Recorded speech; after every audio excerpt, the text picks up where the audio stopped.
matataas na bulubundukin, malawak na bukirin, preskong hangin, magagandang tanawin.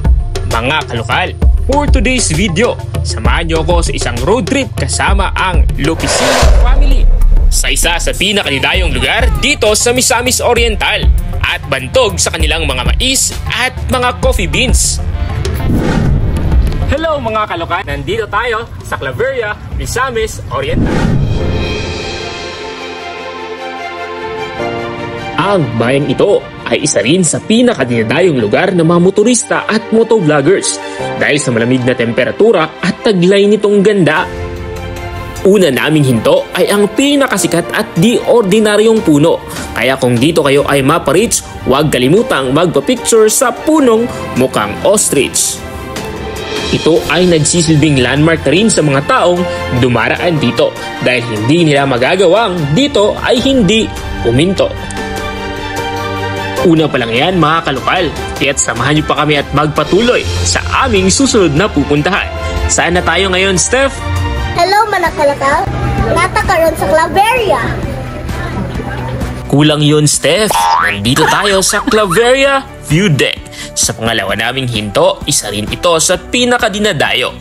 O sabihin na lang natin, ito talaga ang pakay namin. Logo na gawa sa mga halaman, dito ay inyong matatagpuan. Litrato na baybay ng kanilang pangunahing produkto, say cheese, it's mais.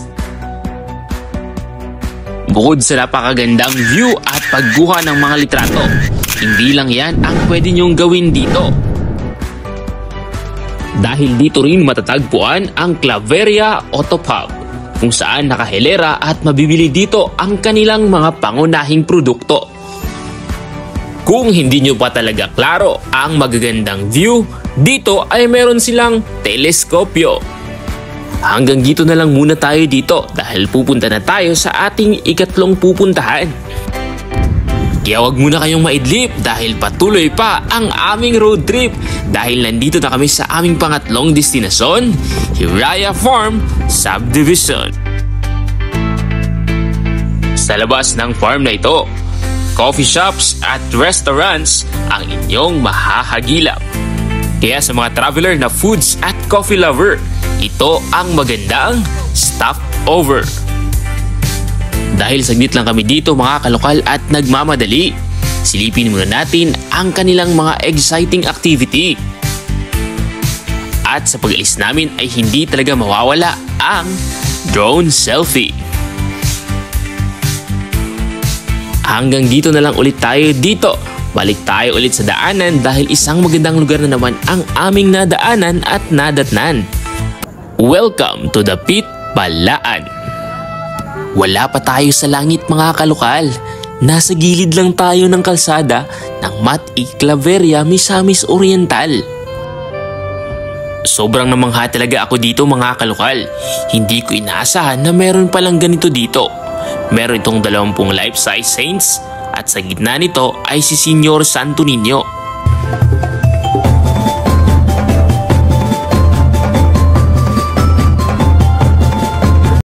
At sa pagpapatuloy ng aming road trip mga kalokal, sa lamig ng panahon dito ay napag-isipan naming magkape at dito ay natagpuan namin ang mga life sizes ng mga prutas na ito.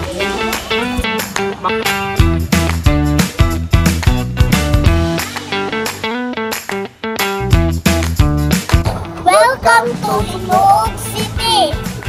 Uy, parang lumagpas na yata tayo rin at Tep. Parang sa next vlog na yata natin yan.